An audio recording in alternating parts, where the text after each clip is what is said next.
Bro big Boss season 9 అగ్ని పరీక్ష ఎలా అనిపించింది? బిగ్ బాస్ సీజన్ 9 అగ్ని పరీక్ష నిజంగా అంటే ఇది చాలా కొత్తగా ఉంది. కాన్సెప్ట్ కూడా చాలా అంటే చాలా బాగుంది.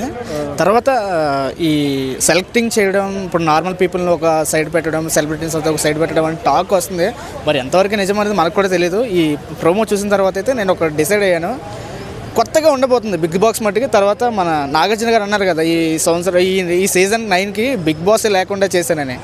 అసలు ఏమవుతుందో, అసలు కాన్సెప్ట్ ఏంటో, ఇదేంటో, సెలెక్ట్ చేయడం ఏంటో, ఈ నార్మల్ పీపుల్ని తర్వాత సెలబ్రిటీస్ని వేరు చేయడం ఏంటో నాకేం అర్థం కావట్లేదు. అసలు బుర్ర పాడైపోతుంది. దాని గురించి ఆలోచించి ఎందుకులే దీని గురించి ఆలోచించి మనం బుర్ర పాడు చేసుకోవడం కంటే ఇప్పుడు వచ్చిన తర్వాత మనం ఎక్స్పెక్టేషన్స్ ఏమవుతుందో చూద్దామని వెయిట్ చేస్తున్నాం. ఏమవుతుందో చూద్దాం. అంటే చాలా మందిని తీసుకొస్తున్నారు కదా, క్లమ్జీ అయిపోదా బిగ్ బాస్ సీజన్ 9?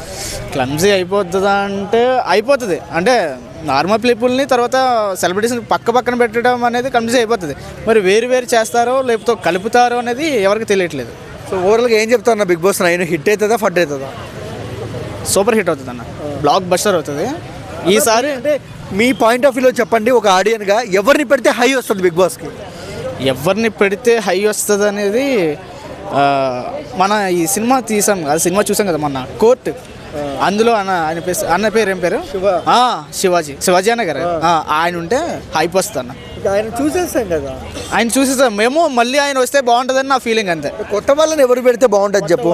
కొత్త వాళ్ళని అంటే బాగా కష్టపడేది ఎవరున్నారు ఇప్పుడు?